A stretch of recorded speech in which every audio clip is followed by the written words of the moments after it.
ഞാൻ ഞാൻ എന്തെങ്കിലും തെറ്റ് ചെയ്തിട്ടുണ്ടെങ്കിൽ ഓക്കെ, ഞാൻ തെറ്റ് ചെയ്തു എന്ന് പറയാം. അതില്ലാതെ ഒരുത്തന് കോടതിയിൽ പോകാതിരിക്കാൻ വേണ്ടി ഞാൻ അവൻ്റെ കോപ്പി മേടിക്കണം, അവനെ സപ്പോർട്ട് ചെയ്യണം, അത് ചെയ്യണം, ഇത് ചെയ്യണം.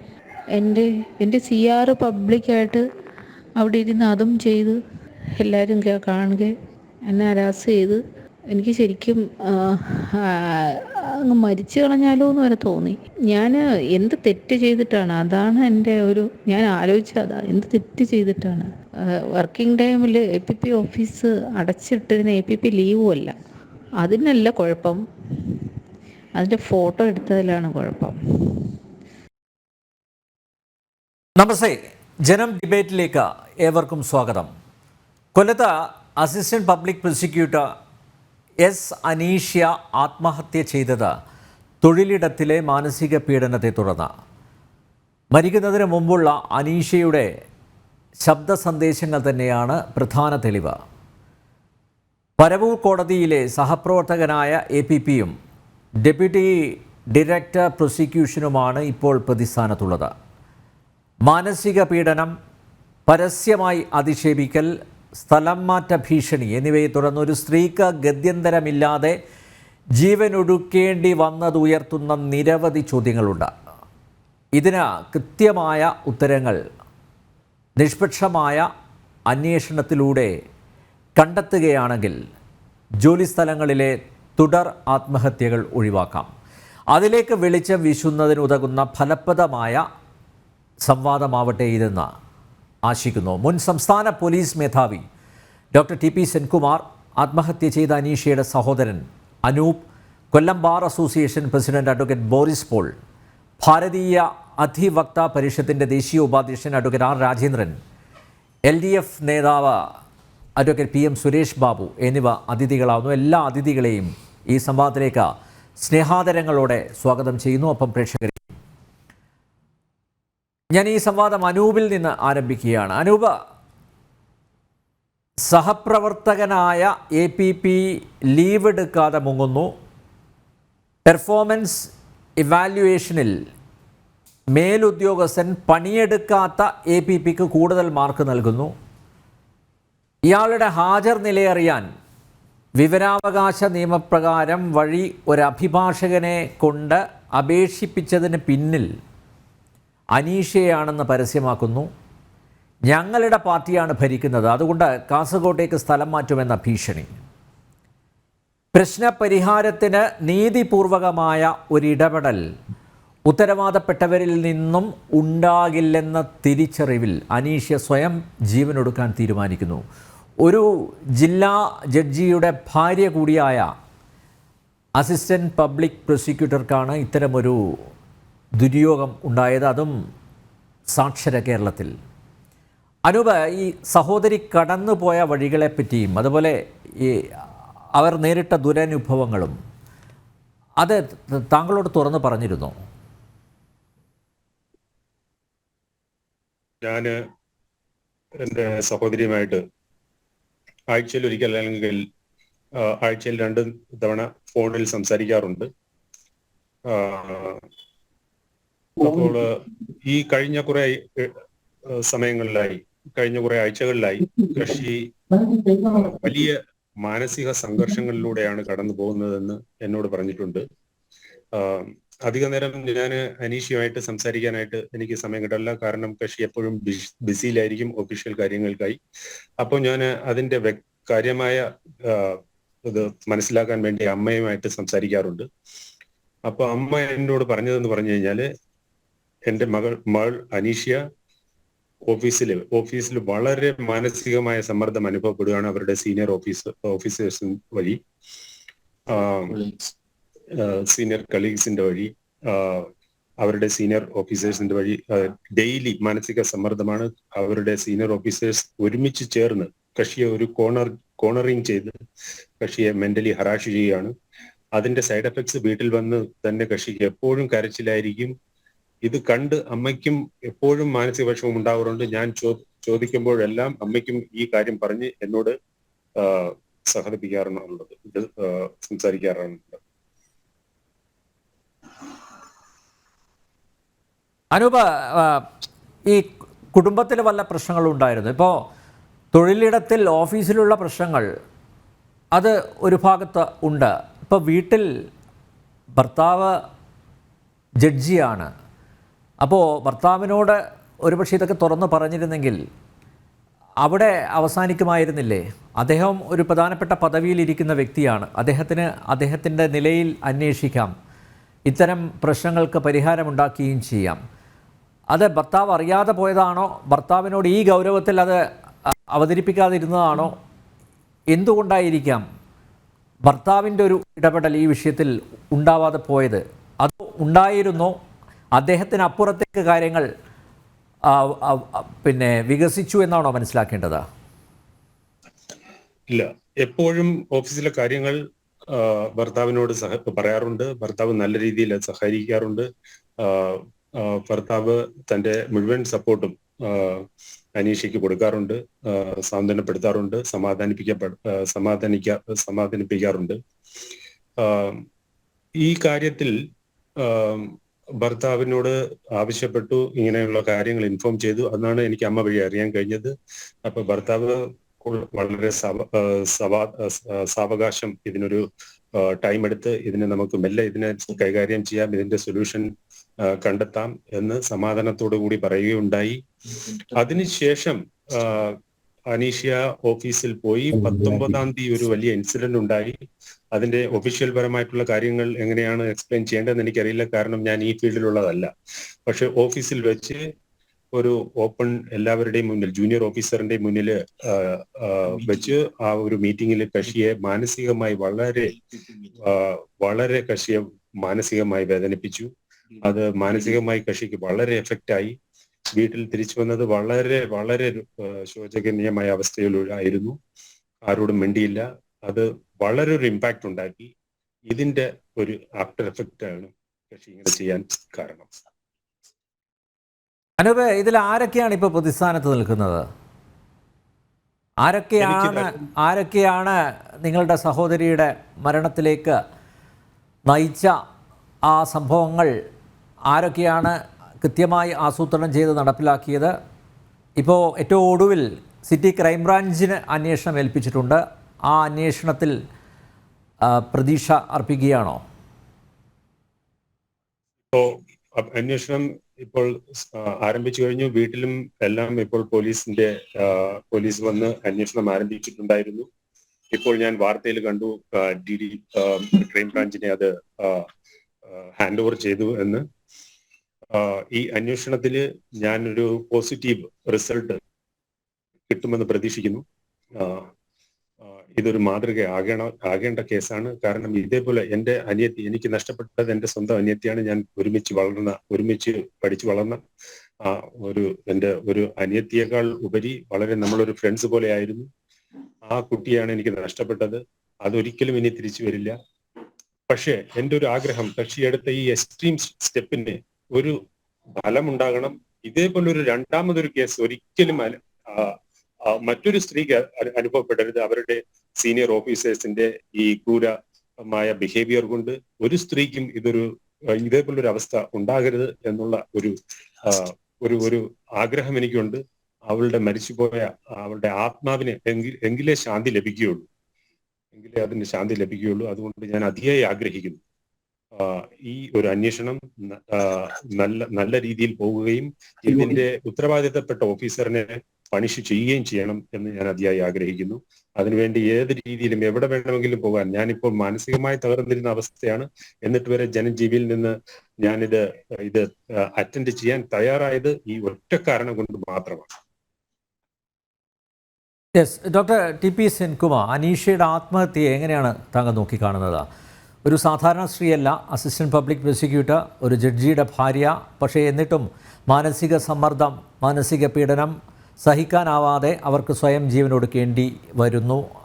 ഞാൻ ആമുഖത്ത് ചൂണ്ടിക്കാണിച്ചതുപോലെ സാക്ഷര കേരളത്തിൽ സ്ത്രീ സുരക്ഷ ഉറപ്പാക്കുമെന്ന് നാഴികക്ക് 40 വട്ടം ഭരണകൂടം പറയുന്നു. പക്ഷേ എങ്കിലും തൊഴിലിടങ്ങളിലുള്ള പീഡനം കാരണം ഇങ്ങനെ ആത്മഹത്യകൾ അടിക്കടി ഉണ്ടാവുന്നു. തികച്ചും ദൗർഭാഗ്യകരമായിട്ടൊരു സംഭവമാണ് നടന്നിട്ടുള്ളത്. അതിൽ അന്വേഷണം നടക്കുന്നുണ്ട്. ഇതിൽ ഓരോരുത്തരുടെയും പങ്ക്, ഇപ്പോൾ സീനിയർ ഓഫീസറുടെയോ അല്ലെങ്കിൽ കൂടെയുള്ള ഓഫീസറുടെയോ ഒക്കെ ഇക്കാര്യത്തിലുള്ള പങ്ക് ഒരു ആത്മഹത്യക്ക് പ്രേരകമാകുന്ന വിധത്തിൽ ഉണ്ടായിരുന്നോ എന്നുള്ള അന്വേഷണമാണ് നടക്കേണ്ടത്.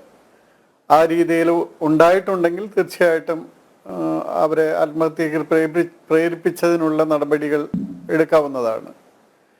പക്ഷെ എനിക്ക് ഇതിൽ ഒരു ഭാഗം തോന്നുന്നത് എന്താണെന്ന് വെച്ചാൽ, ഇത്തരം സംഭവങ്ങളിലെല്ലാം പ്രത്യേകിച്ചും വക്കീൽമാരും അല്ലെങ്കിൽ അഡ്വക്കേറ്റ്മാരും അതുപോലെ അതിലും പ്രത്യേകിച്ച് ഒരു പ്രോസിക്യൂഷൻ്റെ ഭാഗത്ത് നിന്നൊക്കെ പ്രവർത്തിക്കുന്ന ഒരാൾക്ക് മാനസികമായിട്ട് ഇത്ര വേഗം ഒരു തളർച്ച വരുന്നത് എന്തുകൊണ്ടാണ് എന്നുള്ളതാണ്. ഇപ്പോൾ സീനിയേഴ്സോ അല്ലെങ്കിൽ ജൂനിയേഴ്സോ അങ്ങനെയുള്ളവരൊക്കെ എനിക്ക് തോന്നുന്നു, ഇതിപ്പോൾ സാധാരണ ഓഫീസിലുകളൊക്കെ, ഞാനിന് ആളുടെ പേര് പറയുന്നില്ല, പക്ഷെ ഡൽഹിയിൽ ഞാനൊരു വക്കീലിൻ്റെ അടുത്ത് പോയ സമയത്ത് അവിടെയൊക്കെ ആ സീനിയർ വക്കീൽ ഒച്ചയെടുക്കുന്ന കേട്ടാൽ നമ്മൾ തന്നെ അവിടെ നിന്ന് എനിക്ക് ഓടിപ്പോകും, ജൂനിയർ വക്കീലിനെ ബഹളം വെക്കുന്ന കേട്ടാൽ. അപ്പോൾ അങ്ങനെയൊക്കെയുള്ള അനുഭവങ്ങളുണ്ടായി. കുറച്ചൊക്കെ ഇത്തരം കാര്യങ്ങൾ നേരിടാനായിട്ടുള്ള മാനസികമായിട്ടുള്ള കരുത്ത് നേടിയിട്ട് തന്നെയാണ് ഇവരെല്ലാം ഒരു വക്കീലാകുന്നത്. അതുപോലെ ഒരു വക്കീലിൻ്റെ ഒരു പബ്ലിക് പ്രോസിക്യൂട്ടർ ആകുന്ന സമയത്തും ഇതൊക്കെ ഉണ്ടാകും. ഇപ്പം കോടതിയിൽ തന്നെ ഇതുമാത്രം ചോദ്യങ്ങൾ ചോദിക്കേണ്ടി വരും, അല്ലെങ്കിൽ മാത്രം ചോദ്യങ്ങൾക്ക് ഉത്തരം പറയേണ്ടി വരും.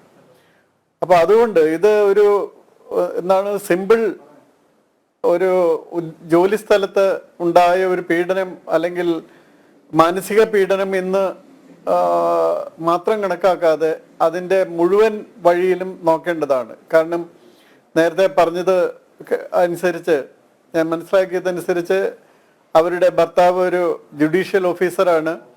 അപ്പോൾ തീർച്ചയായിട്ടും അവർക്ക് ഉപദേശങ്ങൾ നൽകാനും അല്ലെങ്കിൽ ഇങ്ങനെ സംഭവിക്കുകയാണെങ്കിൽ എന്താണെന്ന് അറിയുന്നതിനും ഒക്കെ മറ്റ് പലരെക്കാളും കൂടുതൽ സാധ്യതയുള്ള ആളാണ്.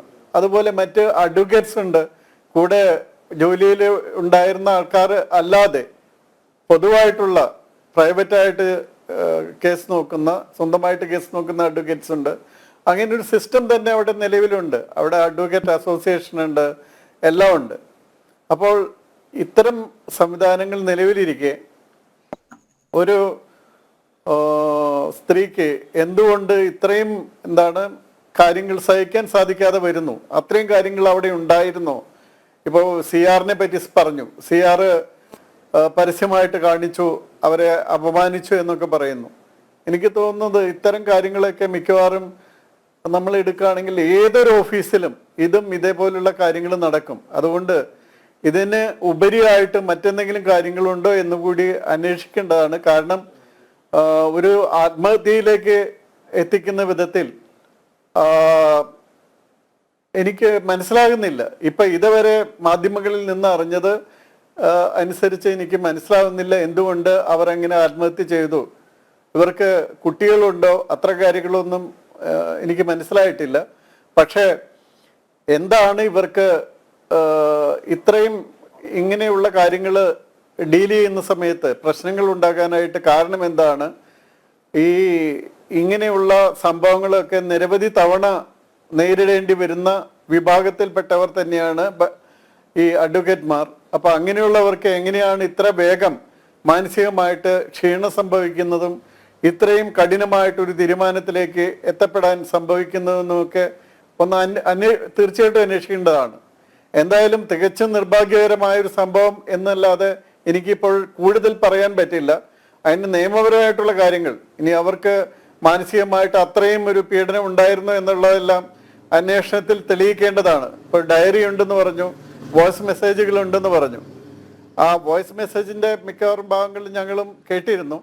പക്ഷെ അതൊന്നും ഒരു ആത്മഹത്യയിലേക്ക് നയിക്കത്തക്ക വിധത്തിൽ അത്രയും സീരിയസ് ആണെന്ന് എനിക്ക് തോന്നുന്നില്ല. കാരണം അങ്ങനെയാണെങ്കിൽ ഈ കാര്യങ്ങൾ, ഞാൻ ആത്മഹത്യ ചെയ്ത സ്ത്രീയോടെ എല്ലാ പരിഗണനയും വെച്ചുകൊണ്ട് തന്നെ പറയട്ടെ, എത്രമാത്രം സ്ഥലങ്ങളിൽ എത്രമാത്രം പേര് ആത്മഹത്യ ചെയ്യേണ്ടി വരും? എനിക്കതാണ് ചോദിക്കാനുള്ളത്. അപ്പം അതുകൊണ്ട് തീർച്ചയായിട്ടും അതിൽ ഉപരിയായിട്ട് എന്താണ് ഇവർക്ക് ഇത്രയും പീഡനം മാനസികമായിട്ട് ഏൽക്കേണ്ടി വന്നത് എന്നുള്ളത് അറിയണം. അത് പുറത്തു വന്നിട്ടില്ല. ഇപ്പം ഈ ഡയറിയും ഇത് മാത്രമേ ഉള്ളൂ. ഇപ്പം അവർക്ക് അവിടെ നിന്നൊരു സ്ഥലം മാറ്റം ഉണ്ടാകുന്നുള്ള ഭീഷണി ഉണ്ടായിരുന്നു. വാസ്തവത്തിൽ ഇങ്ങനെയുള്ള ജോലികളിൽ ഇരിക്കുന്നവരൊക്കെ പോണാൽ പോകട്ടും പോടാ എന്ന് പറഞ്ഞ് അങ്ങനെ മാറ്റുകയാണെങ്കിൽ ഒരുപക്ഷെ ജോലിയിൽ നിന്ന് രാജിവെച്ച് സ്വന്തമായിട്ട് പ്രാക്ടീസ് തുടങ്ങി അത് വളരെ നന്നായിട്ട് കൊണ്ടുപോകാനുള്ള സൗകര്യങ്ങളൊക്കെ ഉണ്ട്. ഏതായാലും തികച്ചും നിർഭാഗ്യകരമായിട്ടൊരു സംഭവം നടന്നിരിക്കുന്നു.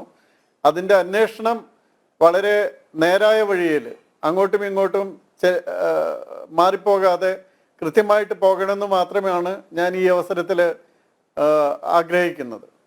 യെസ്, സമഗ്രവും സുതാര്യമായിട്ടുള്ള അന്വേഷണം നടക്കട്ടെ. ഡെപ്യൂട്ടി ഡയറക്ടർ പ്രോസിക്യൂഷൻ അന്വേഷണം ആരംഭിച്ചിട്ടുണ്ട്. അതുപോലെ സിറ്റി ക്രൈംബ്രാഞ്ചിന് അന്വേഷണ ചുമതല കൈമാറിയിട്ടുണ്ട് എന്നാണ് മനസ്സിലാക്കുന്നത്. അഡ്വക്കേറ്റ് ബോറിസ് പോൾ, കൊല്ലം ബാർ അസോസിയേഷൻ അഡ്വക്കേറ്റ് അനീഷയുടെ ആത്മഹത്യയെ എങ്ങനെയാണ് നോക്കിക്കാണുന്നത്? നേരത്തെ ഡോക്ടർ ടി പി സെൻകുമാർ ചൂണ്ടിക്കാണിച്ചതുപോലെ അവരുടെ ശബ്ദ സന്ദേശങ്ങൾ തെളിവായിട്ടുണ്ട്, അതുപോലെ ഡയറിയിൽ കാര്യങ്ങൾ വിശദീകരിച്ചിട്ടുണ്ട് എന്നൊക്കെ പറയുന്നു. പക്ഷേ എങ്കിലും പ്രത്യേകിച്ച് മാനസിക സമ്മർദ്ദം അനുഭവിക്കുന്ന ഒരു തൊഴിലിടമാണ് ഇത്. അപ്പോൾ അതിനോട് പൊരുത്തപ്പെടാനാവാതെ സ്വയം ജീവനൊടുക്കുമ്പോൾ അതിനപ്പുറത്തേക്ക് മറ്റെന്തെങ്കിലും കാര്യങ്ങൾ ഉണ്ടോ? ബാർ അസോസിയേഷൻ്റെ നിഗമനങ്ങൾ എന്താണ്? ഇതിൽ ഈ APPയുടെ ജോലിയും ഈ ഒരു ജുഡീഷ്യൽ ഓഫീസറുടെ ജോലിയും വക്കീലന്മാരുടെ ജോലിയൊക്കെ വളരെയധികം മാനസിക സമ്മർദ്ദം ഉണ്ടാക്കുന്ന ജോലികളാണ്. അപ്പൊ വക്കീലിന് ഒരു പ്രൈവറ്റ് APPയുടെ കാര്യമല്ല, പ്രൈവറ്റ് ആയിട്ടുള്ള ഒരു വക്കീലിന് ഒരു കേസ് വേണ്ടെന്ന് വെക്കാം, ജോലി ലഘൂകരിക്കാം. പക്ഷേ ഒരു ജുഡീഷ്യൽ ഓഫീസറെ സംബന്ധിച്ചിടത്തോളം, ഒരു കോടതിയിലെ APPയെ സംബന്ധിച്ചിടത്തോളം അവർക്ക് ജോലി ചെയ്യാതിരിക്കാൻ ആവില്ല. കാര്യം ഇന്ന് ഒരു കോടതിയിൽ, പ്രത്യേകിച്ച് മജിസ്ട്രേറ്റ് കോടതിയിലും താഴെ തട്ടിലുള്ള കോടതികളിൽ, ഒരു ഓഫീസറുടെ ഒരു APPയുടെ കോടതികളിൽ അവർ ഒരാളിന്റെ ജോലിയല്ല ചെയ്യുന്നത്. അവര് ഈ നമ്മുടെ കോടതികളുടെ എണ്ണം വളരെ കുറവായതുകൊണ്ട് തന്നെ കടുത്ത ജോലിഭാരമുള്ള സ്ഥലമാണിത്. പക്ഷേ ഈ പറഞ്ഞ സെൻകുമാർ സാർ പറഞ്ഞ രീതിയിൽ ഇത് ആത്മഹത്യയിലേക്ക് നയിക്കേണ്ട ഒരു വിഷയമില്ല എന്ന് പറയുന്നതിനോട് ഞങ്ങൾക്ക് പൊരുത്തപ്പെടാനാവില്ല. കാരണം ഇതിൽ കേവലം കാസർഗോട്ടേക്ക് ട്രാൻസ്ഫർ ചെയ്യുന്നു എന്നുള്ളൊരു ഭീഷണി അല്ല ഉണ്ടായിട്ടുള്ളത്. ഞാൻ മനസ്സിലാക്കുന്നിടത്തോളം കൃത്യമായ തെളിവുകളുള്ളത് ഈ APPയുടെ ജോലി നഷ്ടപ്പെടുത്തും എന്ന് ഈ ആരോപണ വിധേയനായ വ്യക്തി, അവരുടെ മേലുദ്യോഗസ്ഥൻ ഈ ജോലി നഷ്ടപ്പെടുന്ന രീതിയിലുള്ള ഒരു ഭീഷണി കൃത്യമായിട്ട് ഉണ്ടായിട്ടുണ്ട് ഈ കേസിൽ. അതിനുള്ള തെളിവുകളുണ്ട്. ഞാൻ ആ തെളിവിന്റെ വിശദ വിവരങ്ങളിലേക്ക് ഇപ്പോൾ പോകാൻ ആഗ്രഹിക്കുന്നില്ല. അത് പോലീസിന് ആ തെളിവ് കൈമാറിയിട്ടുണ്ട്. അത് അവര് അതിന്റെ നടപടിയിൽ എടുക്കുമെന്ന് ഞങ്ങൾക്ക് വിശ്വാസവും ഉണ്ട് ഇപ്പോൾ നിലവിൽ. അതുകൊണ്ട് ഒരു പഠിച്ച് ഒരു APP ആയിട്ട് പരീക്ഷ എഴുതി PSC ടെസ്റ്റ് എഴുതി ജോലിയിൽ പ്രവേശിക്കുന്ന ഒരു വ്യക്തി എടുക്കുന്ന ഒരു എഫർട്ട് വളരെ കൂടുതലാണ്. അങ്ങനെ വളരെ കഠിനാധ്വാനം ചെയ്ത് APP പോലൊരു ജോലി നേടിയ ഒരു വ്യക്തിക്ക് അത് നഷ്ടപ്പെടും എന്ന ഭയം വന്നു കഴിഞ്ഞാൽ സ്വാഭാവികമായിട്ടും പ്രത്യേകിച്ച് ഒരു പെൺകുട്ടി കൂടിയാണ്, 41 വയസ്സേ അവർക്കുള്ളൂ. അതുപോലെ തന്നെ ഒരുപാട് ജോലി ഭാരവും അല്ലാതെയുള്ള കുടുംബത്തിന്റെ ചുമതല ഉൾപ്പെടെയുള്ള ഭാരവും ഒക്കെ പേർന്നൊരാൾക്ക് അവരുടെ മാനസിക ബലം അളക്കാൻ നമുക്ക് ഇപ്പൊ കഴിയില്ല. അവരുടെ മാനസിക ബലം അത്രമേ ഉണ്ടാവുകയായിരിക്കും. ചിലപ്പോൾ വേറൊരാളാണെങ്കിൽ ഇതൊക്കെ താങ്ങുമായിരിക്കും. അപ്പോൾ ആ ജോലി പോകുമെന്നുള്ള ഒരു ഭീതി അവിടെ ഉണ്ടായിട്ടുണ്ട്. അതിനുള്ള തെളിവുകൾ ഉണ്ട് എന്ന് എനിക്ക് കൃത്യമായിട്ട് നേരിട്ട് അറിയാവുന്നതുമാണ്. അതുകൊണ്ട് അത് ആത്മഹത്യയിലേക്ക് നയിക്കുന്ന ഒരു വിഷയം ഇതിനകത്തുണ്ട്. അത് ആത്മഹത്യയിലേക്ക് നയിക്കുമെന്ന് ഈ പ്രതികൾക്ക് മനസ്സിലാക്കാനുള്ള സാഹചര്യങ്ങളും ഈ കേസിലുണ്ട്. അതുകൊണ്ട് ഇത് ഈ പ്രതികൾക്കെതിരെ ഒരു കേസ് നിലനിൽക്കും എന്ന് തന്നെയാണ് ഞങ്ങളുടെ നിഗമനം. ആരൊക്കെ പ്രതിസ്ഥാനത്തുണ്ട്? ഇപ്പോൾ സഹപ്രവർത്തകനായ APP അദ്ദേഹം ലീവ് എടുത്ത് മുങ്ങുന്നു, പക്ഷേ അദ്ദേഹത്തിന് ഹാജർ കൃത്യമായിട്ട് രേഖപ്പെടുത്തി കൊടുക്കുന്നു. മേലുദ്യോഗസ്ഥൻ്റെ ഡയറക്ടർ ഓഫ് പ്രോസിക്യൂഷൻ അല്ലേ, അദ്ദേഹത്തിൻ്റെ ഡെപ്യൂട്ടി ഡയറക്ടർ ഓഫ് പ്രോസിക്യൂഷൻ അദ്ദേഹത്തിൻ്റെ എല്ലാ ഒത്താശയും എല്ലാ പിന്തുണയും കൃത്യമായി ലഭിക്കുന്നു. മാത്രമല്ല ഈ പെർഫോമൻസ് ഇവാലുവേഷനിൽ സ്ഥിരമായി കേസുകൾ നോക്കി നടത്തുന്ന അഡ്വക്കേറ്റ് അനീഷയ്ക്ക് ആ പെർഫോമൻസിന് വേണ്ട മാർക്ക് ലഭിക്കുന്നില്ല. പകരം ഈ ലീവ് എടുത്ത് മുങ്ങുന്ന ആൾക്ക് അയാളെ സപ്പോർട്ട് ചെയ്യുന്നു, അയാളെ പിന്തുണയ്ക്കുന്നു. മാത്രമല്ല നേരത്തെ പറഞ്ഞ പോലെ പരസ്യമായി അധിക്ഷേപിക്കുന്നു. സ്ഥലം മാറ്റം അങ്ങനെ ഒരു ഭീഷണി മുന്നിൽ വെക്കുന്നു. താങ്കൾ പറയുന്നു അതിനപ്പുറത്തേക്ക് നിങ്ങളുടെ ജോലി കളയും എന്ന രീതിയിലുള്ള ഇടപെടൽ ഉണ്ടാകുന്നു.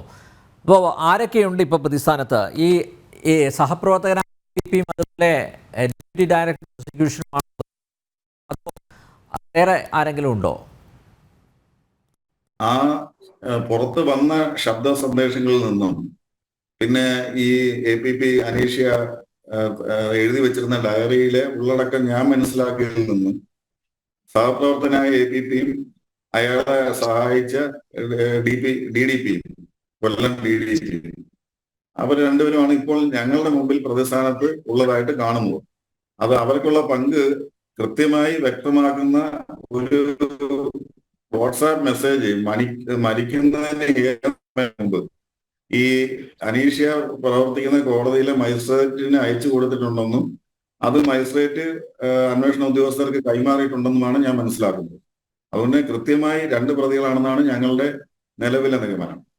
മറ്റൊരു പ്രതി ഉള്ളതായിട്ട് ഞങ്ങൾക്ക് അങ്ങനെ ഒരു അറിവുമില്ല, അങ്ങനെ പറയാൻ കഴിയുകയുമില്ല. പക്ഷേ അതിനകത്ത് അന്വേഷണത്തിന്റെ ഓരോ ദിവസത്തെയും പുരോഗതി നോക്കിയിട്ട് എന്തെങ്കിലും അന്വേഷണത്തിൽ ഒരു തടസ്സം ഉണ്ടായാൽ ഞങ്ങൾ ആശങ്കപ്പെടുന്നുണ്ട്. കാരണം ഇതിൽ പ്രതിസ്ഥാനത്ത് വരുന്നവര് ഈ ലോക്കൽ പോലീസുമായിട്ട് നിരന്തരം ബന്ധപ്പെടുന്നവരാണ്. സ്വാഭാവികമായിട്ടും പോലീസിനെ സ്വാധീനിക്കാൻ അവര് ശ്രമിക്കാൻ സാധ്യതയുണ്ട്. അങ്ങനെ വന്നാൽ ഈ കേസ് അട്ടിമറിക്കപ്പെടാനും സാധ്യതയുണ്ട്. അപ്പോൾ അങ്ങനെ ഓരോ ദിവസത്തെ പുരോഗതി നോക്കിയിട്ട് അട്ടിമറിക്കപ്പെടാൻ സാധ്യതയുണ്ടെങ്കിൽ മറ്റൊരു ഏജൻസിയെ ഏൽപ്പിക്കണമെന്ന ആവശ്യം ഞങ്ങൾ ഉന്നയിക്കും. ഓക്കെ, അതൊക്കെ PM സുരേഷ് ബാബു, അധികാരത്തിൻ്റെ ഹുങ്ക്, അതായത് ഞങ്ങളാണ് ഭരിക്കുന്നത്, അതുകൊണ്ട് ഞങ്ങൾക്ക് ട്രാൻസ്ഫർ ചെയ്യാം, അല്ല ഞങ്ങൾക്ക് തൊഴിൽ ഇല്ലാതാക്കാം. ആ അഹങ്കാരത്തിൻ്റെ ശബ്ദം അത് സഹിക്കാൻ അഡ്വക്കേറ്റ് അനീഷയുടെ മാനസികാവസ്ഥയ്ക്ക് സാധിച്ചില്ല. അതുകൊണ്ട് തന്നെയാണ് അവർ ജീവനൊടുക്കിയത്. ഇപ്പോൾ സെൻകുമാർ സാറിൻ്റെ നിരീക്ഷണമല്ല അഡ്വക്കേറ്റ് ബോറിസിന്. അപ്പോൾ ഒരുപക്ഷെ ജോലി നഷ്ടപ്പെടും താമസിയാതെ എന്ന് തിരിച്ചറിഞ്ഞതിൻ്റെ അടിസ്ഥാനത്തിലായിരിക്കാം അനീഷ്യ ആത്മഹത്യ ചെയ്തത്. പക്ഷേ എങ്കിലും ഇവിടെ നമ്മൾ പ്രധാനമായും ശ്രദ്ധിക്കേണ്ട ഒരു കാര്യം, ഈ അധികാരത്തിൻ്റെ ഹുങ്ക് വെച്ച് പലരെയും ഇങ്ങനെ നിശബ്ദരാക്കാനുള്ള ശ്രമം അത് തൊഴിലിടങ്ങളിൽ നടക്കുന്നില്ലേ? ഇത് പ്രധാനപ്പെട്ട ഒരു ഏരിയയാണ് ജുഡീഷ്യറി. ആ ജുഡീഷ്യറിയിലാണ് ഇങ്ങനെ ഒരു സംഭവം ഉണ്ടായിരിക്കുന്നത്. അപ്പോൾ അത് വളരെ ഗൗരവത്തോടെ പരിശോധിക്കേണ്ടതല്ലേ, അന്വേഷിക്കപ്പെടേണ്ടതല്ലേ? ആമുഖമായി എൻ്റെ പ്രിയപ്പെട്ട സഹോദരിയും സഹപ്രവർത്തകയുമായ അനീഷയുടെ ദേഹവിയോഗത്തിൽ എനിക്കുള്ള അഗാധമായ ദുഃഖം രേഖപ്പെടുത്തുകയും അവരുടെ ആത്മാവിന് നിത്യശാന്തി നേരട്ടെ എന്ന് ഞാൻ പ്രാർത്ഥിക്കുകയും ചെയ്യുന്നു. പക്ഷേ ഒരു കാര്യം മാത്രമാണ് എനിക്ക് ഈ കാര്യത്തിൽ ആമുഖമായി സമർപ്പിക്കാറുള്ളത്. അവഗാധമായ അല്ലെങ്കിൽ സാമാന്യമായ ഒരു പരിജ്ഞാനം നിയമസംഹിതയെക്കുറിച്ച് ഉള്ള ഒരു അഭിഭാഷകയ്ക്ക് ഒരു ഭീഷണിയും വിലപ്പോകേണ്ടുന്നതില്ല എന്ന അഭിപ്രായക്കാരനാണ് ഞാൻ.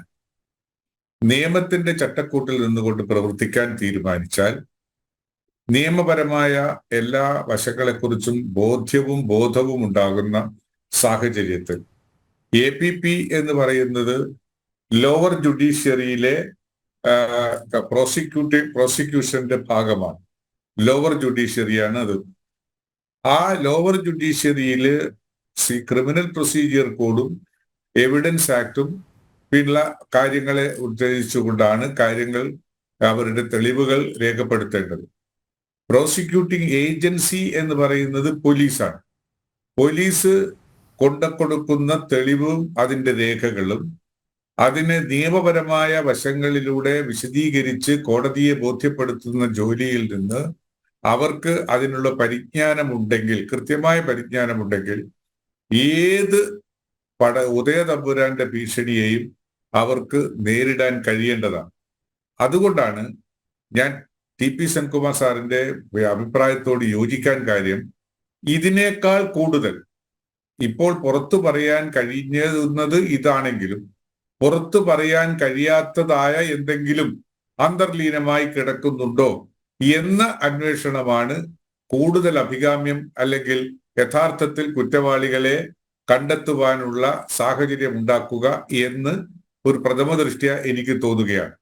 അല്ലാതെ ഇവിടെ ഇപ്പോൾ പൊതുമണ്ഡലത്തിൽ വന്നു കിടക്കുന്ന കാര്യങ്ങൾ, അത് വാട്സാപ്പ് മെസ്സേജ് ആയാലും വാർത്താ മാധ്യമങ്ങളുടേതായാലും ഡയറി കുറിപ്പിൻ്റെതായാലും, അതിലെ പ്രമാണങ്ങൾ വെച്ചുകൊണ്ട്, അതിന്റെ വാചകങ്ങൾ വെച്ചുകൊണ്ട് തന്നോട് ഈ അദ്ദേഹത്തിന്റെ അവരുടെ സഹോദരൻ ശ്രീ അനൂപ് പറഞ്ഞത് നമ്മൾ കേട്ടില്ലേ, ഏറ്റവും സഹായവും സഹകരണവും ചെയ്തു കൊടുക്കുന്ന ഒരു ഭർത്താവ്, അവരുടെ ദാമ്പത്യത്തിൽ ജനിച്ച ഒരു കുഞ്ഞ്, അവരെയൊക്കെ തിരസ്കരിച്ച് അവരെയൊക്കെ വേണ്ടെന്ന് വെച്ച് തീരാ ദുഃഖത്തിന്റെ നീലക്കടലിലേക്ക് അവരെ വലിച്ചെറിഞ്ഞുകൊണ്ട് ഈ ഒരു സംഭാവ്യതയിലേക്ക് എത്തിക്കാൻ മാത്രമായി അവർ ചെയ്തിട്ടുണ്ടെങ്കിൽ അതിന് ഞാൻ വിചാരിക്കുന്നത് ഈ പറഞ്ഞതിനേക്കാൾ അതിനേക്കാൾ 10 മടങ്ങ് കുറ്റകരമായ മറ്റെന്തൊക്കെയോ മാനസിക പീഡനം അവർ അനുഭവിച്ചിട്ടുണ്ടാകും എന്ന് തന്നെയാണ്. ഇത് മാത്രമാണ് പ്രശ്നമെങ്കിൽ ഒരു A4 ഷീറ്റ് പേപ്പറിൽ തന്റെ രാജിയും എഴുതി കൊടുത്ത് നേരത്തെ ഇവിടെ പറഞ്ഞതുപോലെ ഒരു വക്കീലായി, സ്വകാര്യ വക്കീലായി പ്രാക്ടീസ് ചെയ്താൽ ഇപ്പോൾ കിട്ടുന്ന ശമ്പളത്തിനേക്കാളൊക്കെ കൂടുതൽ വരുമാനത്തോടു കൂടി അവർക്ക് ജീവിക്കാനും ഒക്കെ കഴിയുന്നതാണ് എന്നാണ് എന്റെയും ഒരു ജീവിതാനുഭവങ്ങൾ വെച്ചുകൊണ്ട് എനിക്ക് നിരീക്ഷിക്കാനുള്ളത്. അതുകൊണ്ട് ഇതിനേക്കാൾ ഉപരി മറ്റെന്തെങ്കിലും സംഭവങ്ങൾ അവരെ നൈരാശ്യബോധം ഉണ്ടാക്കിയെടുക്കാൻ സാഹചര്യങ്ങൾ തൊഴിലിടത്തുണ്ടായിട്ടുണ്ടോ എന്ന് ഉള്ള ഒരു പരിശോധനയാണ് നടത്തേണ്ടത്. ഇവിടെ ഏതെങ്കിലും തരത്തിലുള്ള അധികാരത്തിന്റെ കുങ്കും ധാർഷ്ട്യവും അത് പ്രമാണിച്ചുള്ള വർത്തമാനങ്ങളും ഉണ്ടെങ്കിൽ അതൊക്കെ തിരസ്കരിക്കപ്പെടാൻ മാത്രം ശക്തിയുള്ള ഒരു പദവിയിലാണ് അവരിരുന്നത്. അവർക്ക് അവരുടെ ഫാമിലി ബാക്ക്ഗ്രൗണ്ട് എടുത്താൽ മറ്റ് APP-മാർക്ക് ഇല്ലാത്ത വിധമുള്ള ഒരു ഫാമിലി ബാക്ക്ഗ്രൗണ്ട് കൂടി ഉള്ളത് കൊണ്ട് അത് തിരസ്കരിക്കേണ്ടതായിരുന്നു. അതിനെ തിരസ്കരിച്ചുകൊണ്ട് പോകേണ്ടതായിരുന്നു. ഭർത്താവിനോടും മകളോടും രക്ഷിതാക്കന്മാരോടും സഹോദരനോടും ഒക്കെയുള്ള ബാധ്യത നിറവേറ്റാൻ അവർക്കത് കഴിയേണ്ടതായിരുന്നു എന്ന് തോന്നുന്നു. പക്ഷെ അവരെ ഈ ഒരു കടും കൃത്യത്തിലേക്ക് പ്രേരിപ്പിച്ചിട്ടുണ്ടെങ്കിൽ ഇതിനേക്കാൾ വലിയ പീഡനം അവരുടെ മനസ്സിൽ ഉണ്ടാകുമെന്ന് സാമാന്യ ബുദ്ധി കൊണ്ട് അനുമാനിക്കാനാണ് ഇപ്പോൾ തോന്നുന്നത്. അഡ്വക്കേറ്റ് രാജേന്ദ്രൻ, നിലവിലുള്ള ദുഷിച്ച സംവിധാനമാണോ അനീഷയെ കൊലപ്പെടുത്തിയത്? ഇതിലിപ്പോ ബഹുമാനായ അഡ്വക്കേറ്റ് TP സെൻകുമാറും അതുപോലെ സുരേഷ് വക്കീലും അഡ്വക്കേറ്റ് സുരേഷ് ബാബു പറഞ്ഞ 2 കാര്യങ്ങളുണ്ട്. അവർ രണ്ടുപേരും ഈ വിഷയത്തെ ജനറലൈസ് ചെയ്യാനാണ്. അതുകൊണ്ട് തന്നെ ആ അഭിപ്രായങ്ങളോട് വിയോജിക്കാതിരിക്കാൻ നിവർത്തി. ഇപ്പൊ ഞങ്ങളുടെ ബാർ അസോസിയേഷൻ പ്രസിഡന്റ് സംസാരിക്കും. ഞാൻ ഇന്നുകൂടി ഉച്ചയ്ക്ക് അനീഷയുടെ വീട്ടിൽ പോയ ആളാണ്. അവിടെ ഇരിക്കുമ്പോഴാണ് ജനം ചാനലിൽ നിന്നും ഈ ചർച്ചയിൽ പങ്കെടുക്കാനുള്ള ക്ഷണം ഉണ്ടാകുന്നത്. അനീഷ മരിക്കുന്നതിന് തൊട്ടു മുൻപ് പുറത്തുവിട്ട ചില ശബ്ദ സന്ദേശങ്ങൾ കേരളത്തിലെ എല്ലാ ജനങ്ങളും കേട്ടതാണ്. പോലീസ് അനീഷയുടെ ഡയറി കണ്ടെടുത്തിട്ടുണ്ട്, അതിന്മേൽ അന്വേഷണം നടത്തും. ശരിയാണ്. അനീഷ വളരെ വ്യക്തമായി പറയുന്ന ഒരു കാര്യം, നന്ദിയില്ലാത്ത ഈ ലോകത്ത് ജീവിക്കാൻ ഞാൻ ഉദ്ദേശിക്കുന്നില്ല.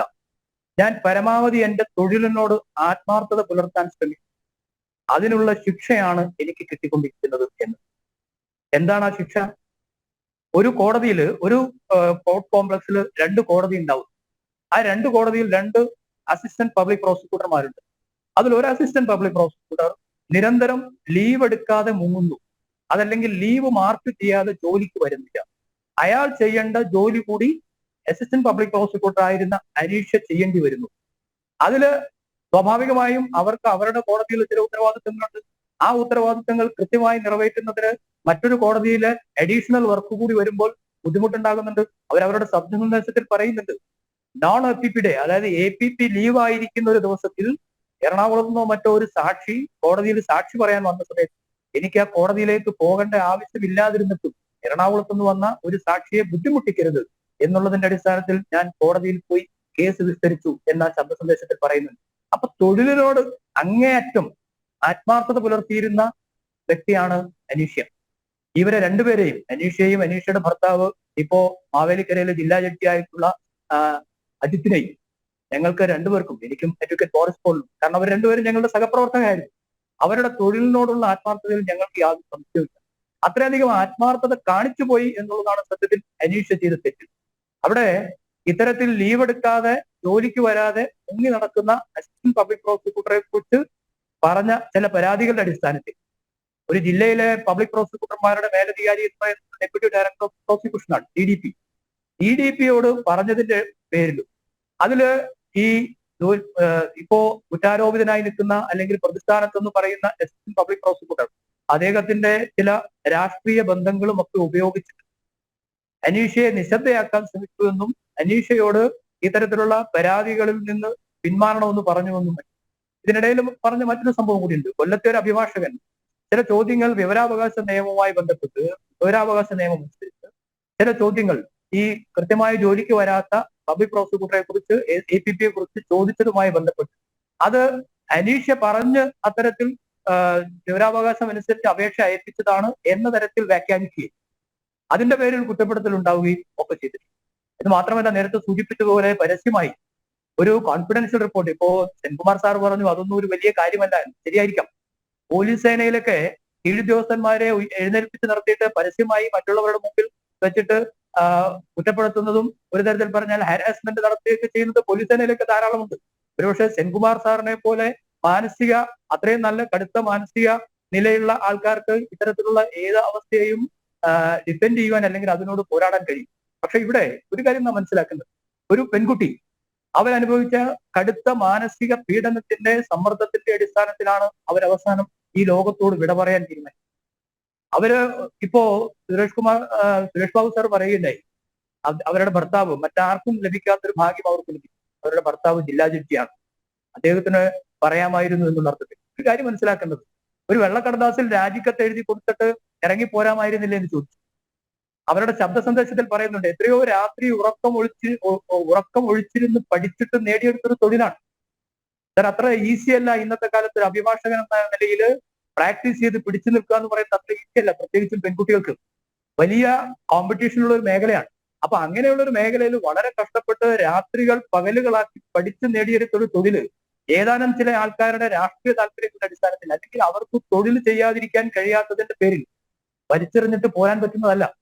തന്റെ ഭർത്താവ് ജില്ലാ ജഡ്ജി ആയത് കൊണ്ട് തന്നെയാണ് ഒരുപക്ഷെ അനീഷ പല കാര്യങ്ങളും പരസ്യമായി പറയുന്നത് അനീഷയെ പിന്നോട്ട് വലിച്ചിട്ടുണ്ടാവുക. കാരണം അദ്ദേഹത്തിന് കൂടി അദ്ദേഹത്തിന്റെ തൊഴിലെടുത്ത് ബുദ്ധിമുട്ടുണ്ടാകരുത് എന്ന് വിചാരിച്ചിട്ടുണ്ടാവാം. സെൻകുമാർ സാർ സൂചിപ്പിക്കുകയുണ്ടായി, ഇത് നിസ്സാര കാരണങ്ങളാണ്, ഇതൊന്നും ഒരു ആത്മഹത്യക്ക് കാര്യമല്ല അല്ലെങ്കിൽ കാരണമല്ല. ഒരു കാര്യം ഓർക്കുക, ആലപ്പുഴയിലെ ഒരു ജില്ലാ ജഡ്ജി ആത്മഹത്യ ചെയ്ത സംഭവം നമ്മുടെ മുൻപിലുണ്ട്.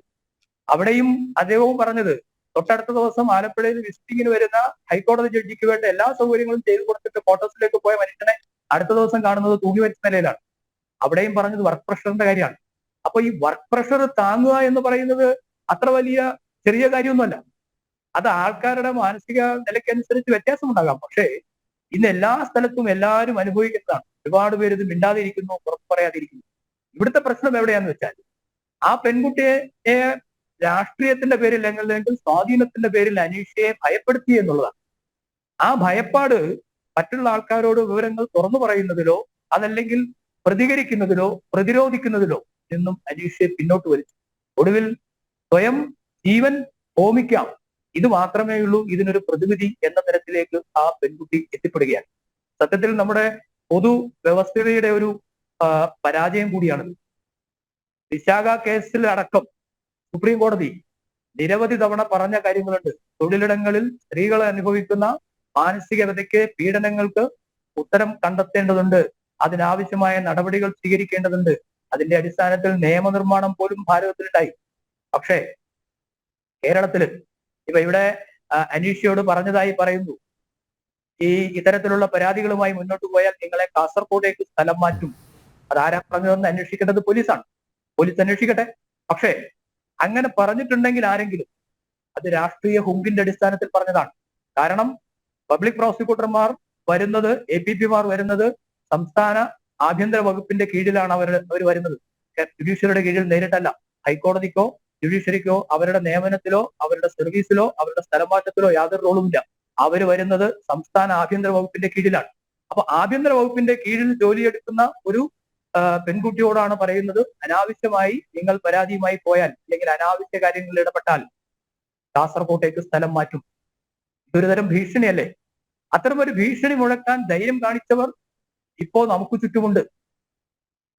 അതുകൊണ്ട് തന്നെ ഇപ്പോ deputy director general of prosecution DGP ഒരു അന്വേഷണം പ്രഖ്യാപിച്ചിട്ടുണ്ട്.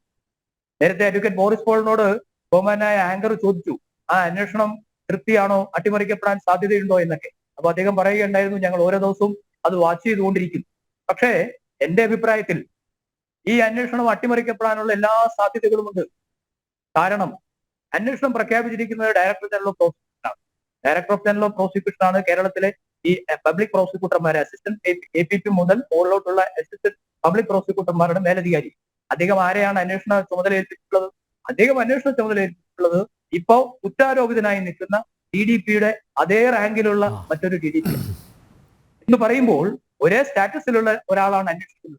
അവർക്ക് ഇതിനകത്ത് ഫയലുകൾ വിളിച്ചു വരുത്തുവാനോ ഒരു സ്റ്റേജിനപ്പുറത്തേക്ക് പോകുവാനോ കഴിയാത്ത ഒരാളെ അന്വേഷിക്കുന്നു എന്ന് പറയുമ്പോൾ തൽക്കാലത്തേക്ക് ജനങ്ങളുടെയോ മാധ്യമങ്ങളുടെയോ ഒക്കെ കണ്ണിൽ പൊടിയിട്ടിട്ട് അടുത്തൊരു വിഷയം വരുമ്പോൾ സ്വാഭാവികമായും ആൾക്കാർ അന്വേഷിയെ മറന്നുകൊള്ളും എന്ന ഒരു പൊതുവിശ്വാസത്തിന്റെ അടിസ്ഥാനത്തിലാണ് ഇപ്പോഴത്തെ ഇത്തരത്തിലൊരു അന്വേഷണം പ്രഖ്യാപിച്ചത്. ഇപ്പൊ നടക്കുന്ന അന്വേഷണം യഥാർത്ഥത്തിൽ അട്ടിമറിക്കപ്പെടാനുള്ള എല്ലാ സാധ്യതയുമുണ്ട്. കാരണം നേരത്തെ അഡ്വക്കേറ്റ് ബോറിസ് പോൾ പറഞ്ഞതുപോലെ പോലീസുമായി നിരന്തരം ബന്ധപ്പെടുന്ന ആൾക്കാരാണ് പ്രതിവർഗത്തിൽ അല്ലെങ്കിൽ കുറ്റാരോപിതരായി അല്ലെങ്കിൽ സംശയത്തിന്റെ നിഴലിൽ നിൽക്കുന്നത്. സ്വാഭാവികമായും ഇത് നമ്മുടെ വ്യവസ്ഥിതിയുടെ തന്നെ ഒരു പരാജയമാണ് എന്നാണ് എന്റെ വിശ്വാസം.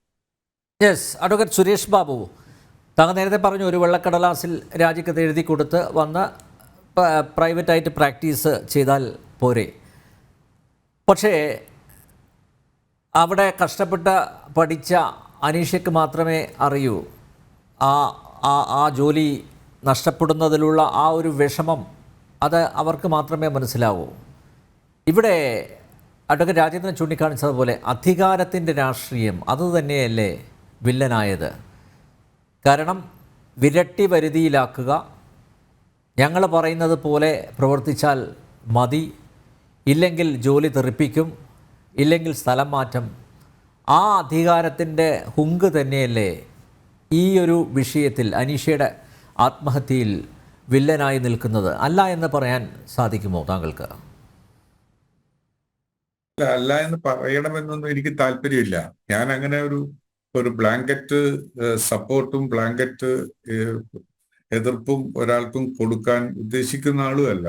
പക്ഷെ ഞാനിതൊന്നും കാര്യങ്ങളായി കാണണ്ടേ. ഒരു സമ്പൂർണ്ണ കുടുംബത്തെ ഈ തൊഴിലിടത്തിന്റെ പ്രശ്നത്തിന്റെ പേരിൽ അനാധാരമാക്കി. ഇപ്പൊ ജോലി നഷ്ടപ്പെടുന്നതിന്റെ പ്രയാസം വെച്ചിട്ടാണ് ആത്മഹത്യ ചെയ്തതെന്ന് പറഞ്ഞാൽ പിന്നെ എന്താ ജോലിയുള്ളത്? എവിടെയാ ജോലിയുള്ളത്? അതെന്താ ആ ഒരു ലോജിക്ക്? പിന്നെ അനിൽ നമ്പ്യാർക്ക് സുരേഷ് ബാബു, ഇത് പിൻവാതിലൂടെ കിട്ടിയ ജോലിയല്ല. അല്ലല്ലോ, പിൻവാതിലൂടെ കിട്ടിയ ജോലിയാണെങ്കിൽ പോട്ടെ എന്നുള്ള ആ ഒരു നിലപാടെടുക്കാം. പക്ഷേ ഇത് അധ്വാനിച്ച് കഷ്ടപ്പെട്ട് നേടിയെടുത്ത ജോലിയാണ് സർ. അല്ല, ഞങ്ങളൊക്കെ തന്നെ ഈ കാര്യത്തിൽ എല്ലാവരും ഞങ്ങളെപ്പോലെയുള്ള ശ്രീ ബോറിസ് ആയാലും ശ്രീ രാജേന്ദ്ര വക്കീലായാലും എല്ലാം അധ്വാനിച്ച് പഠിച്ച് ജോലിയിൽ പ്രവേശിച്ചിട്ടുള്ള ആളാണ്. അതിലെനിക്കെതിരെ അഭിപ്രായമൊന്നുമില്ല. പക്ഷേ ഈ അധികാരത്തിന്റെ തണലിൽ പിൻവാതിലൂടെ വന്നവർക്കാണ് ഇത്തരത്തിൽ ഈ നേരത്തെ പറഞ്ഞ പോലെ ഈ ഹുങ്കിന്റെ ഭാഷയിൽ സംസാരിക്കാൻ സാധിക്കൂ. മാത്രമല്ല നമുക്കറിയാം ഈ സർക്കാരിൻ്റെ കാലത്ത് എത്ര പേർ പിൻവാതിലൂടെ വന്നിട്ടുണ്ട്. ഈവൻ ക്രിമിനലുകൾ, ഗുണ്ടകൾ ഒക്കെ പോലീസിൽ പോലും ഇടം പറ്റിയതൊക്കെ താങ്കൾ കണ്ടതാണല്ലോ. അല്ല, അത് അനിൽ നമ്പ്യാർ, അത് വിഷയം മാറ്റണ്ട. അങ്ങ് ഈ കാര്യത്തിനെ കുറിച്ചുള്ള വിഷയത്തിലേക്ക് തന്നെ കടക്കുക. നമുക്ക് വിഷയങ്ങൾ മാറ്റാൻ കൊടുക്കാൻ ഒരുപാട് ആളുകൾക്ക് അപ്പുറം ഇപ്പുറം ഒക്കെ പറയാൻ ധാരാളമുള്ള ഒരു പ്രതലമാണല്ലോ കേരളത്തിന്റെ സാമൂഹ്യ ഭരണ തലങ്ങൾ. അത് മാറ്റിവെക്കുക. ഇവിടെ തന്നെയാണ് പറയുന്നത്. ഞാൻ പറയട്ടെ, എനിക്ക് ആ സഹോദരിയുടെ മരണത്തിലും അവരുടെ ദേഹവിയോഗത്തിലും അതീവ ദുഃഖമുള്ള ഒരാളാണ് ഞാൻ. എനിക്ക് കൊല്ലത്തെ വക്കീലന്മാരിൽ ധാരാളം ആളുകളുമായി നേരിട്ട് ബന്ധമുള്ള പരിചയമുള്ള ആളാണ്. പക്ഷേ ഞാൻ പറയുന്നത് ഒറ്റ കാര്യം മാത്രമേ ഉള്ളൂ. ആത്മഹത്യയോട് ഒരിക്കലും ഒരു തരത്തിലുള്ള ബഹുമാനം കാത്തു സൂക്ഷിക്കാൻ എന്റെ മനസ്സ് എന്നെ അനുവദിക്കുന്നില്ല. അത് വേറെ കാര്യം. അത് വെച്ചുകൊണ്ട് പറയട്ടെ, ഇത്തരം കാര്യങ്ങളിൽ ഒരു ജോലി നഷ്ടപ്പെടുക എന്ന് പറഞ്ഞാൽ ഒരു സാധാരണ സർക്കാർ ഉദ്യോഗസ്ഥന് അവർ രാജിവെച്ച് പോരുമ്പോൾ ഉണ്ടാകുന്ന നഷ്ടം പോലെയല്ല ഒരു APP ആയിട്ട് അല്ലെങ്കിൽ ഒരു GP ആയിട്ട് അത് രാജിവെച്ച് വരുന്ന ഒരാൾക്ക് അവർക്ക് വേണമെങ്കിൽ തുടർച്ചയായി ജോലി ചെയ്ത് കാശുണ്ടാക്കാം, ജീവിതം ഉണ്ടാക്കാം. അതൊക്കെ വെച്ചുകൊണ്ട് എന്തിനാണ് ഇത്രയും ഒരു പ്രയാസപ്പെടുത്തി കൊടുത്ത് ഒരു കുടുംബത്തെ ശേഷിക്കുന്ന മക്കളില്ലേ, സുരേഷ് ബാബു, അഭിമാനത്തിനാണ് ക്ഷതമേറ്റിരിക്കുന്നത് അല്ലെങ്കിൽ ക്ഷതമേൽപ്പിച്ചിരിക്കുന്നത്. അവിടെയാണ് ഞാൻ പറഞ്ഞത് അതുകൂടി അന്വേഷിക്കണം എന്നാണ് ഞാൻ പറഞ്ഞത്. നിങ്ങൾ എന്റെ വാക്കുകളിൽ ഒരിടത്ത് കയറി പിടിക്കുന്നതുകൊണ്ടാണ് ഇതെല്ലാം പ്രശ്നം. അല്ല, പക്ഷെ അതുകൊണ്ട് അനീഷയുടെ ആത്മഹത്യയെ അല്ല, ഒരു മിനിറ്റ്, ഒറ്റ മിനിറ്റ്. ആത്മഹത്യയെ വളരെ ആത്മാർത്ഥമായിട്ടാണ് സർക്കാർ ഈ വിഷയത്തെ സമീപിക്കുന്നതെങ്കിൽ, ഇപ്പോൾ നേരത്തെ രാജേന്ദ്രൻ വക്കീൽ ചൂണ്ടിക്കാണിച്ചതുപോലെ, അതായത് സമാനമായ പദവിയിലിരിക്കുന്ന കൊല്ലം ഡെപ്യൂട്ടി ഡയറക്ടർ ഓഫ് പ്രോസിക്യൂഷൻ ആണ് ഈ കേസിലെ പ്രതിസ്ഥാനത്ത് നിൽക്കുന്നത്. അയാളാണ് നമ്പർ 1 പ്രതി, അക്യൂസ്ഡ് എന്നാണ് ഇതുവരെ ലഭിച്ച തെളിവുകളിൽ നിന്ന് ഞാൻ മനസ്സിലാക്കുന്നത്. അന്വേഷിക്കുന്നത് ആരാ? അതേ പദവിയിലുള്ള ഒരു സ്ത്രീയെയാണ് അന്വേഷണ ചുമതല ലഭിച്ചിരിക്കുന്നത്. അപ്പോൾ എങ്ങനെയാണ് സാർ ഈ ഇതിൽ ഒരു വളരെ സുതാര്യമായിട്ടുള്ള സത്യസന്ധമായിട്ടുള്ള അന്വേഷണം നമുക്ക് പ്രതീക്ഷിക്കാൻ സാധിക്കുക? ഇല്ല, അത് അന്വേഷിക്കുന്നത് അതൊരു ഡൊമസ്റ്റിക് എൻക്വയറി പോലെ ഇന്റേണൽ ആയിട്ടുള്ള ഒരു അന്വേഷണമാണ്. പോലീസ് ക്രൈംബ്രാഞ്ച് അന്വേഷിക്കുകയാണ്. CRPC-യിലെയും CPC-യും വകുപ്പ് വെച്ച് CRPC-യിലൂടെ അതിന്റെ പേര് അങ്ങനെയൊന്നും പറയാൻ പാടില്ല, പുതിയ പേരുണ്ട്, ആ പേര് വെച്ച് പറയട്ടെ. അത് വെച്ചിട്ട് അന്വേഷണം വേറെ നടക്കുകയാണ്. ഇത് അവരോട് പെട്ടെന്ന് പ്രാഥമികമായ ഒരു അന്വേഷണം നടത്തി കൊടുക്കാൻ വേണ്ടി പറഞ്ഞിട്ടുള്ളതാണ്. അതിന് ഫാക്ട് ഫൈൻഡിങ് അന്വേഷണമായിരിക്കും. അതൊരു പ്രോസിക്യൂഷനായിട്ട് അതിനെ കണക്കാക്കേണ്ടതില്ല. അത് രാജേന്ദ്ര വക്കീലിനറിയാം, അത് പിന്നെ ബോറിസിനറിയാം, അനിൽ നമ്പ്യാർക്കും അറിയാം. രാജേന്ദ്ര വക്കീൽ അതിനകത്ത് സുരേഷ് ബാബു, അദ്ദേഹത്തിന് എന്തോ പറയാനുണ്ട്. അഡ്വക്കേറ്റ് രാജേന്ദ്രൻ. സുരേഷ് സാറേ, അതിലെ എന്റെ ഒരു വിയോജിപ്പ് എന്ന് പറയുന്നത് ഇത്രയേ ഉള്ളൂ. അതൊരു ഇന്റേണൽ എൻക്വയറി ആണ്, ഡൊമസ്റ്റിക് എൻക്വയറി ആണ് എന്ന് നമുക്ക് പറയാം. പക്ഷേ ആ എൻക്വയറിയുടെ പുറത്തു വരുന്ന ഒരു റിപ്പോർട്ട്, ആ റിപ്പോർട്ട് പോലീസിന്റെ ഇൻവെസ്റ്റിഗേഷനെ സ്വാധീനിക്കും, ബാധിക്കും എന്നുള്ള കാര്യത്തിൽ ഇദ്ദേഹത്തിന് സംശയമില്ലെന്ന് എനിക്കറിയാം. ഇപ്പൊ അദ്ദേഹം അത് പരസ്യമായി പറയാൻ തയ്യാറല്ലെന്നാണ്. പക്ഷെ ഞങ്ങൾക്കതിൽ സംശയമുണ്ട്. കാരണം എന്താണെന്ന് വെച്ചാൽ, ഒരു DDP-ക്കെതിരെ അല്ലെങ്കിൽ ഒരു DDP ആരോപിതനായി നിൽക്കുന്ന സമയത്ത് മറ്റൊരു DDP അങ്ങനെ എന്തെങ്കിലും നടന്നിട്ടുണ്ടോ എന്ന് അന്വേഷിക്കുക എന്ന് പറയുമ്പോൾ സ്വാഭാവികമായിട്ടും അതിൻ്റെ അകത്ത് നാച്ചുറൽ ജസ്റ്റിസിന്റെ വയലേഷൻ വരും. കാരണം സഹപ്രവർത്തകനെ സഹായിക്കുവാനുള്ള ത്വര നാച്ചുറലി ഉണ്ടാകുമെന്നുള്ള കാര്യത്തിൽ യാതൊരു തർക്കവും വേണ്ട. അങ്ങനെ ഒരു സഹായം വന്നാൽ അത് പോലീസിനെ സഹായിക്കും, പോലീസിന്റെ അന്വേഷണത്തെ ബാധിക്കും എന്ന് മാത്രമല്ല, ഈ കാര്യത്തിൽ ഉണ്ടായിട്ടുള്ള പല തെളിവുകളും വേണമെങ്കിൽ നശിപ്പിക്കപ്പെടാനുള്ള സാധ്യത പോലും തള്ളിക്കളയാൻ പറ്റില്ല എന്നാണ് എന്റെ വിശ്വാസം.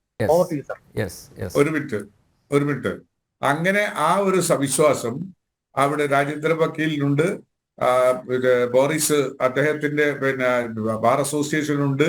എങ്കിൽ ഇത്തരം ഒരു അന്വേഷണം ക്രൈംബ്രാഞ്ചിനെ ഏൽപ്പിച്ച സാഹചര്യത്തിൽ വേണ്ട എന്നൊരു പ്രമേയം പാസാക്കിയിട്ട് ഗവൺമെന്റിലേക്ക് കൊടുക്കണം, DGP-ക്ക് കൊടുക്കണം. അന്വേഷണം ഇനി ആവശ്യമില്ല, ഈ തരത്തിലുള്ള ഒരു അന്വേഷണം ഞങ്ങൾക്ക് ഇനി ആവശ്യമില്ല, അത് പോലീസ് അന്വേഷിക്കുന്നുണ്ട്, ആ അന്വേഷണം മതി എന്ന് പറഞ്ഞാൽ മതിയല്ലോ. നമ്മളിത് എല്ലാത്തിന്റെയും ഉള്ളിൽ ഒരു രാഷ്ട്രീയം, നീതിപൂർവമായ അന്വേഷണം നടത്തണം. ഇവരുടെ ആത്മഹത്യക്ക് പ്രേരകമായ വസ്തുതകൾ ചെറുതാണെങ്കിലും ആ ചെറുതായ പ്രേരകമായ വസ്തുതകൾ വെച്ചുകൊണ്ട് കുറ്റക്കാർ ശിക്ഷിക്കപ്പെടണം എന്ന കാര്യത്തിൽ എനിക്ക് ഒട്ടും തർക്കമില്ല. അതിൽ എന്ത് പറഞ്ഞാലും പിന്നെ ബാക്കിയുള്ള കാര്യങ്ങളൊന്നും ഞാൻ എടുത്ത് അതിന്റെ കൗണ്ടർ വശം പറയാൻ ഈ സന്ദർഭത്തിൽ ആഗ്രഹിക്കുന്നില്ല. കാരണം വൃണിത ഹൃദയരായിട്ടുള്ള ഒരു കുടുംബം നമ്മളെ കേൾക്കുന്നുണ്ട്. അവരുടെ മനസ്സിന് മുമ്പിൽ, അവരുടെ വേദനയ്ക്ക് മുമ്പിൽ മറ്റൊരു ന്യായീകരണത്തിന്റെ വ്യഗ്രതയല്ല ഉണ്ടാവേണ്ടത് എന്നുള്ളത് കൊണ്ട് ആ കാര്യത്തിൽ ഞാൻ പൂർണ്ണമായും മൗനം ദീക്ഷിക്കുകയാണ്. ഒറ്റ കാര്യം മാത്രമേ എനിക്ക് പറയാനുള്ളൂ, ഈ DDP-യുടെ ഭാഗത്തു നിന്നുള്ള അന്വേഷണം ഏതെങ്കിലും തരത്തിൽ ക്രൈംബ്രാഞ്ച് അന്വേഷണത്തെ സ്വാധീനിച്ച് അട്ടിമറിക്കുമെന്ന് വിശ്വാസമുണ്ടെങ്കിൽ നിങ്ങൾക്ക് കൊല്ലം ബാർ അസോസിയേഷന് ആ കാര്യം ഗവൺമെന്റിന്റെ ശ്രദ്ധയിൽപ്പെടുത്താം, എന്നിട്ട് ആ അന്വേഷണം വേണ്ടെന്ന് വെപ്പിക്കാം എന്നുള്ളതാണ് എനിക്ക് എന്റെ അനുഭവത്തിൽ തോന്നുന്നത്. കൊല്ലം ബാർ അസോസിയേഷൻ, ഞാൻ നേരത്തെ അന്വേഷണത്തിന്റെ കാര്യം പറഞ്ഞതിൽ ഒരു വ്യക്തത വരുത്താനുണ്ട്. ഞാൻ പോലീസ് അന്വേഷണത്തിന്റെ കാര്യത്തിലാണ് പറഞ്ഞത്. ഈ ഓരോ ദിവസവും നിരീക്ഷിക്കുമെന്നും വേണ്ടി വന്നാൽ ഏജൻസി മാറ്റണമെന്നുള്ള ആവശ്യം ഉന്നയിക്കുമെന്നുള്ളത്. Director general of prosecution internal enquiry order ചെയ്തത് ഇതേ അതായത് ഈ ആരോപണ വിധേയനായ DDPയുടെ അതേ റാങ്കിലുള്ള ഒരു ഉദ്യോഗസ്ഥയെ അന്വേഷിച്ച് 2 ആഴ്ചക്കകത്ത് റിപ്പോർട്ട് കൊടുക്കണമെന്നാണ്. അതിനകത്ത് ബാർ അസോസിയേഷൻ ശക്തമായ പ്രതിഷേധം ഇന്നലെ ജനറൽ ബോഡി യോഗത്തിൽ രേഖപ്പെടുത്തുകയും ഇന്ന് രാവിലെ തന്നെ ഡയറക്ടർ ജനറൽ ഓഫ് പ്രോസിക്യൂഷന് കൊല്ലം ബാർ അസോസിയേഷൻ ഇമെയിൽ വഴി ആ അന്വേഷണം ശരിയല്ല, അതിൽ മാറ്റം വരുത്തണം, ഒന്നുകിൽ ഡയറക്ടർ ജനറൽ ഓഫ് പ്രോസിക്യൂഷൻ നേരിട്ട് ഇതിന്റെ ഗൗരവം മനസ്സിലാക്കി നേരിട്ട് അന്വേഷിച്ച് കാര്യങ്ങൾ ബോധ്യപ്പെടണമെന്നും ഈ ശബ്ദ സന്ദേശങ്ങളും ഡയറിയും ഇപ്പോൾ പുറത്തു വന്ന സ്ഥിതിക്ക് അതിൽ വ്യക്തമായിട്ട് ആ ഇരയായ അനീഷ്യ പറയുന്നുണ്ട് പ്രതികളെ കുറിച്ച്. അവരെ ഇമ്മീഡിയറ്റ് ആയിട്ട് സസ്പെൻഡ് ചെയ്ത് നിർത്തി വേണം ഈ അന്വേഷണം നടത്തണമെന്ന് കൊല്ലം ബാർ അസോസിയേഷൻ രേഖാമൂലം ആവശ്യപ്പെട്ട് കഴിഞ്ഞിട്ടുണ്ട്.